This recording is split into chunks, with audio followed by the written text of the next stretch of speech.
Well, here we are then, buongiorno, not even started the course yet and I'm already an expert in the language. But yes, welcome back to the save and it's time for a new adventure, our first former World Cup winner in the form of Italy, currently ranked 5th in the world. Now it's safe to say this Italian side has underperformed in the save so far.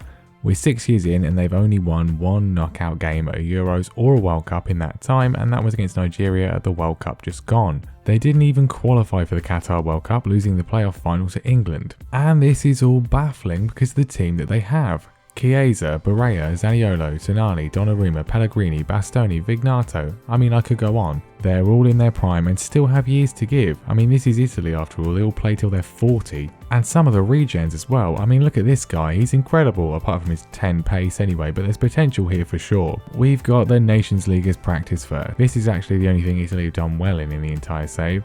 They've won it twice, and this is a very winnable group, albeit with Denmark, who just knocked Italy out of the World Cup. I say Italy, it's us now, isn't it? We need to start taking ownership of this, and we clearly need a better winning mentality, so who better to help us than Ancelotti Jr., who becomes my new assistant manager. Now, at the risk of prefacing our first game by saying something I'll regret after about 15 minutes, I mean, looking at this squad, it is essentially perfect for the tactic. It's a perfect fit. Our weakest position is arguably right back, and even then we've got David Calabria, who still plays for Manchester City. So here's the team for some Danish revenge. Honestly, this midfield is disgusting and I love it. What I don't love though is this performance. We don't even have a shot in the first half. In a display this easy to see why Italy have not gone far in any tournament so far. And then straight after the restart, Andreas Poulsen tees up Kasper Dolberg to give Denmark the lead. I try to fire the boys up and eventually they do decide to actually do something as Eduardo Sala finds Riccardo Orsolini to draw us level. A great ball from Zaniolo then sends Orsolini through once again, but this time he doesn't score and it ends 1-1. I mean, it's not an awful result, but improved performance is definitely needed from some of these players.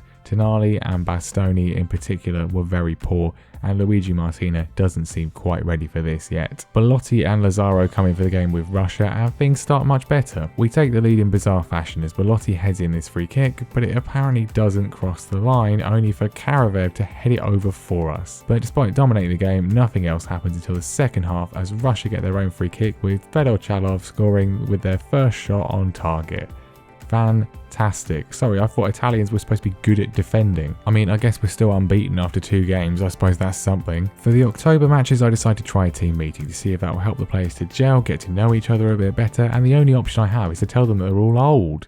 And shockingly, that doesn't seem to go down very well. Must be a translation issue. I'll blame Ancelotti Jr. We play Poland and we absolutely need to win, so it's great to see us dominate the game, but nothing actually happened in terms of highlights for 60 minutes. Bastoni and Tonali then decide to muck around with the ball at the back, and you all know where this is about to go. Seriously, what is the point? Is it still too late to pick Australia? Does anyone mind if we just go back and select them instead? 3 games in and we still have not actually won. I ring the changes for Denmark at home and we actually make a good start for once as good work from Salah sees regen Orlandini play in Nicolo Barella to open the scoring. And then just after the break, Nicolo Ravella finds Barella on the right and he plays a perfect cross for Franco Tongia to head in for 2. Zaniolo really should have made it 3 with this chance, but overall some actually solid defending means we actually end up winning the game. Unbelievable scenes. It leaves us still with somehow a chance of progressing as long as we beat Russia and Poland in November. So let's go and do that. We make a good start as Orlandini runs through before being brought down in the box. Andrea Belotti steps up and shoots directly at the post though, so yep, this is going well. Andrea Papetti then forgets how to play football, but luckily Donnarumma makes a save. But then as we press forwards, Russia counter and Papetti decides to hack down Golovin, and then they obviously score their penalty. I decide to chuck the water bottle at the break and make some changes, and they work as a throw from the right finds its way to Sandro Tonali to send this rocket home. And then 5 minutes later, some lovely passing sets up Riccardo Orsolini to put us into a deserved lead. But then Russia get a free kick, which Alexander Golovin heads in, and it ends 2-2, obviously.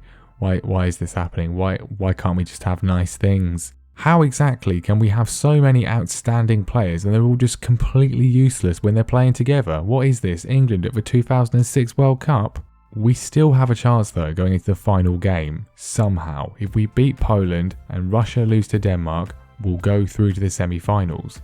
much like Svenja and Eriksson before me, I decide to, just pick the good players, stick with that and hope somehow it works. And we actually go and take the lead as Federico Chiesa pulls a cross in for Zaniolo to score. But then, despite absolutely dominating the stats, Poland go forwards for the first time all game and Piatek pulls it back for Jan Mulder to fire home this wonder strike. I start drafting my resignation, but then with 5 minutes left, Lorenzo Pellegrini puts a corner in for Alessandro Bastoni to head home, and we are able to somehow hold out for a 3-1 win. Wait, what? 3? What? Apparently, Orlandini scored in the 89th minute, but the game just never actually showed us the highlight.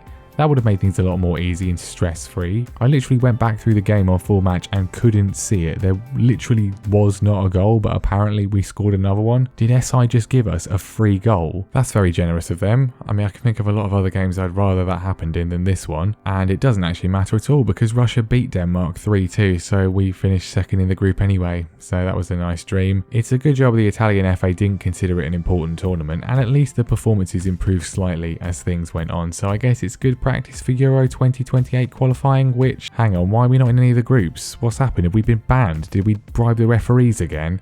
Oh wait, no, we're the hosts. Right, cool. Italia 28, great. No pressure there whatsoever. Guess I'll just twiddle my thumbs for a year and a half and await the inevitable sacking.